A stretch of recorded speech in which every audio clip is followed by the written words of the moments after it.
It's really fun to draw and paint from life setting. We can do it for still life, for landscape, and people.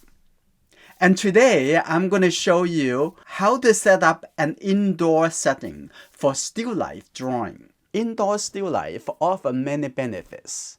It gives us the full control over the objects, the lighting, and the composition, allowing us to focus on the observation and decision making. Working this way can speed up our understanding, form, value, color relationship, and overall design.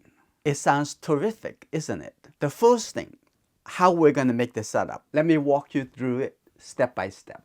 You can use some cardboard from the shipping. This is about 16 by 20 inches. Two pieces together, and use a strong tape to tape this together so you can carry this to anywhere you want to go.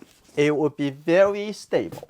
Couple more pieces you might also need. Have another piece, it's the same height. Put it over here. Use this to block out some of the lights. So have another piece, can put it on top of this to make a darker background. You don't have to paint the cardboard. It just keep it brown, that's just fine. I have different color fabrics to dress it up to change the color composition. Now I only use the white. Next, I'm going to talk about lighting. You may remember last month I talked about the studio light coming from Light One. It's very flexible in changing different angle, also very lightweight. I'm going to put some objects. I have a banana, and okay, let's fine tune the lighting. I want the light directions a little bit lower, more like this. You can see that? This is very beautiful. Now I make the catch the shadow a little bit longer. So I'm going to have it coming onto this direction.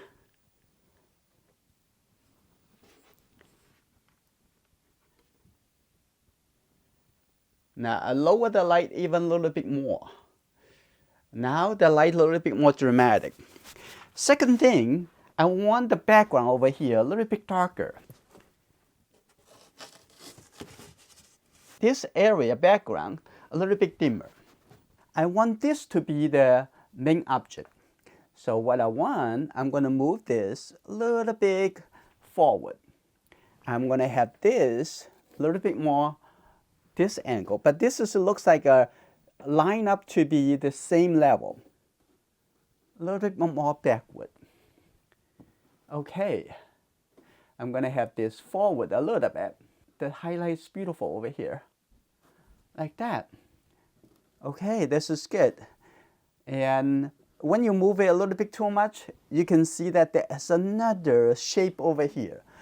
That the shape create another element. We may not really want it. I'm going to have this close up a little bit, like that. So this is good. I'm going to move this forward a little bit, blocking a little bit more light to the background. I'm going to use the willow charcoal to start with. So I'm going to take a look at big composition.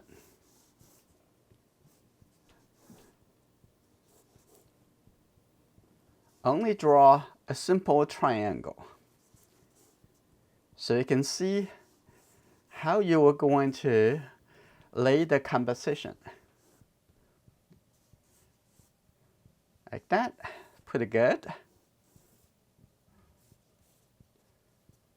Also include the catch the shadow in the design.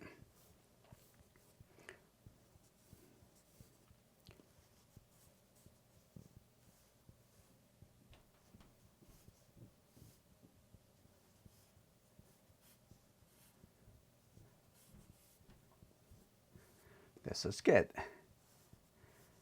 I'm going to take a look at the catch the shadow and also the catch the shadow on the banana.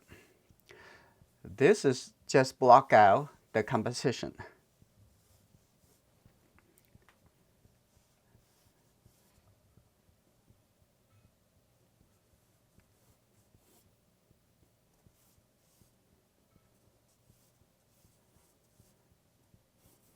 Now I separate this to the light and shadow. This is the shadow shape. Okay, this is good to catch the shadow, a little bit darker like that. And very quickly, we create the simple balance. But don't forget the background. I want this to be a little bit darker, so that with the darker in the background, I can make the light side of this object a little bit lighter, stand out a little bit more.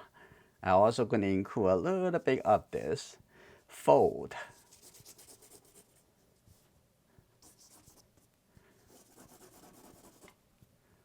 This is good. All right, now I'm going to use my hand to softly blend the shadow shape.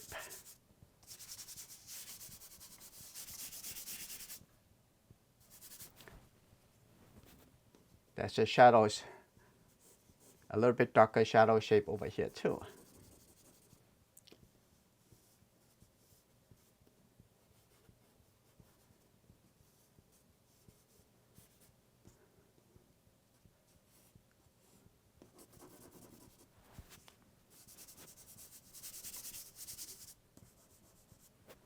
The paper is already gray color, so it's already served as the mid-tone.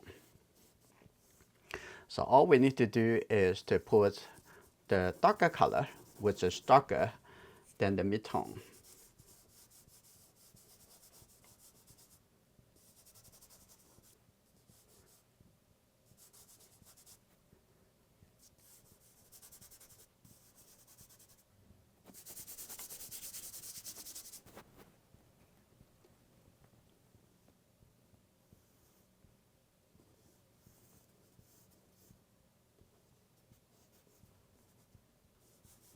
All right, now I'm going to change it to a little bit more stable charcoal, which is compressed charcoal or charcoal pencil. Now I'm going to use this medium. Here you go.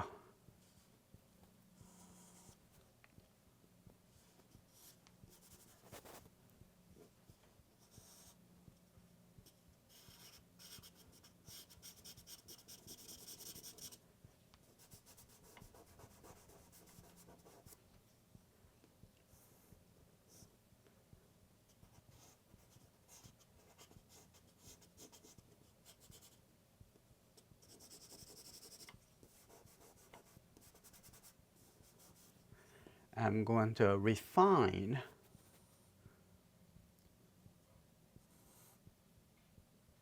the shape. There you go.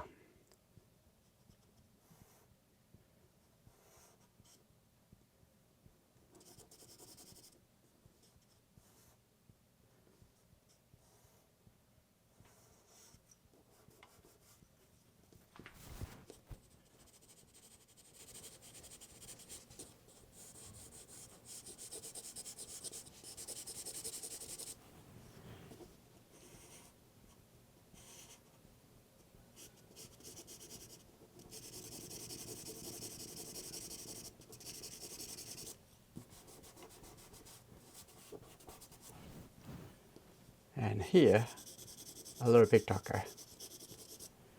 Now, take a look at the angle.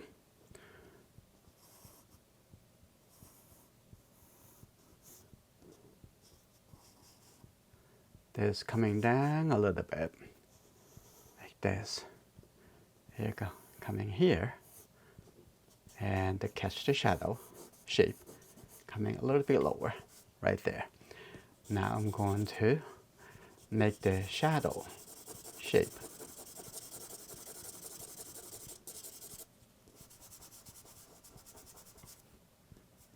Let's get the shadow coming all the way up here.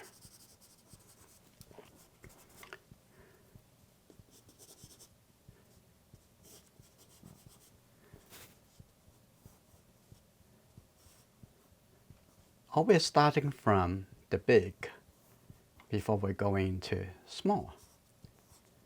And now we're going to not really the smallest details, but create a value shape in here, just the shape.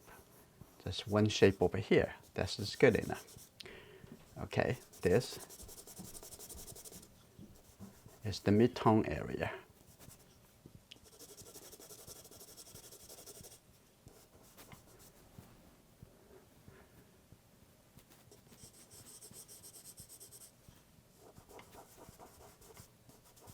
Okay, now come to here. We can see that is the catch the shadow.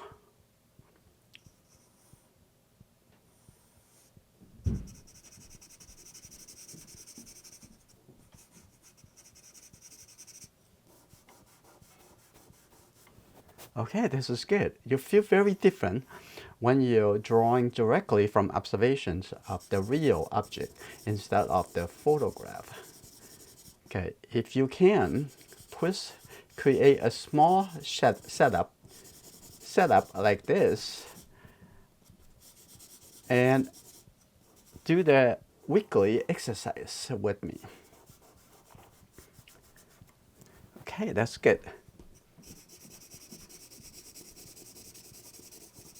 And make this a little bit darker so that make this feel like a little bit lighter because the reflected light. Okay, now I'm going to come onto this side. And it's even better, don't think this is a banana, or don't think about the object. Just only think about the shape, the form. Okay, the shape of the cat shadow. Okay, and think about on this side.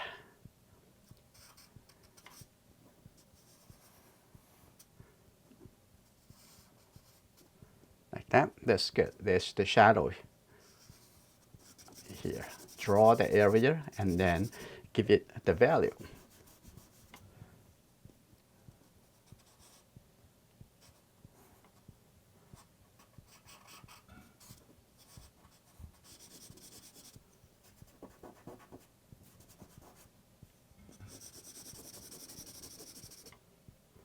That's good.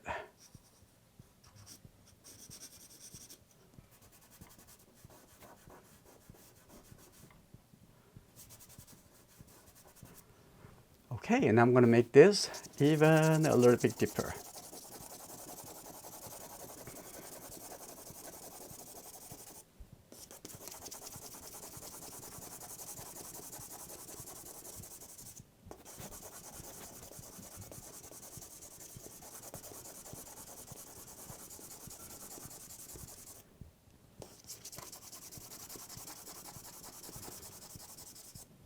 Background is often the very important. It creates a balance for the overall design. I'm going to have that to be the very highlight. If you want to continue to see how I finish this, please come to Patreon to join our community. If you like this video, please give it a thumbs up and share it with your friends. I'm looking forward to see you in our next video.